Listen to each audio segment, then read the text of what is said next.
has made me proud today. God, her children will make her proud. Amen. Her husband will never regret marrying her. Amen. And she will never regret marrying Juma. Amen. More blessings, Amen. more success, Amen. more happiness. Amen. The love will begin and end in their home. Amen.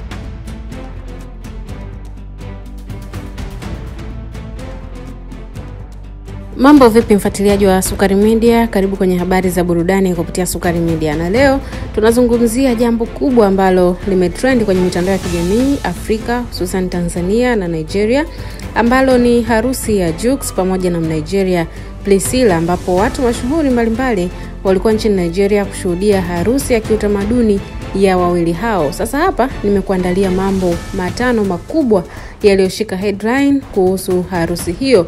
Japo jambo la tano ni la muhimu zaidi na unaweza ukalisikiliza. Jambo la kwanza ni keki ya harusi. Keki ilibamba sana kutokana na ukubwa wake, muonekano wake na namna tu ilivyotengenezwa. Kuna ubunifu fulani ambao umeonekana kwenye keki hiyo na imekuwa so wow, na imevutia watu wengi ambao walikuwa wanaifuatilia harusi hiyo kupitia mitandao ya kijamii.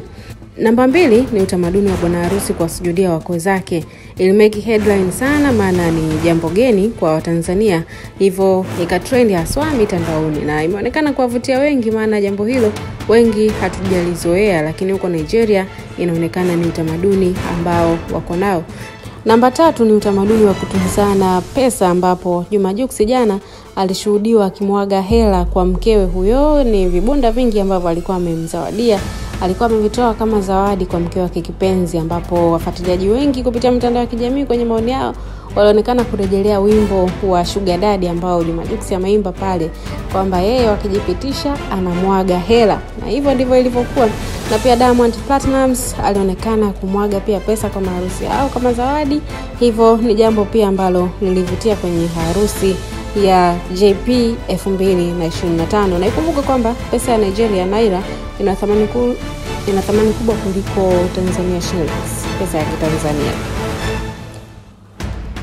Namba 4 ni kuhusu marafiki wa Jux kutoka Tanzania, ambapo walienda na private jet nchini Nigeria kwa ajili ya kuhudhuria harusi hiyo. Ni jambo ambalo pia lilikuwa limeshika headline sana kwenye vyombo vya habari vya Tanzania pamoja na Nigeria, kwani ilikuwa ina mvuto wa kipekee, maana wengi walitarajia labda waalikwa watajitegemea kwenda na ndege tofauti, lakini haikuwa hivyo. Walikuwa mikodi ndege binafsi ambayo iliwabeba wasanii na watu mashuhuri kutoka Afrika Mashariki hapa, na kuhudhuria kwa uzuri kabisa harusi ya Jux pamoja na Priscilla.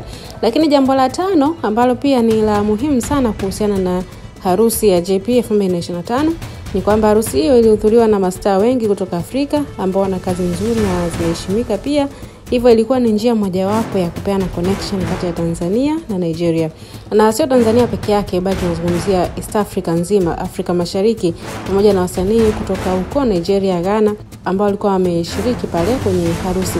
Na tumeona baadhi ya wasanii wakipeana contacts, kwa hivyo tutarajie labda jambo jingine linaweza likatokea. Kama sio harusi, basi ni kazi kubwa ambazo zitakuwa ni zao la harusi ya Juma pamoja na Priscilla.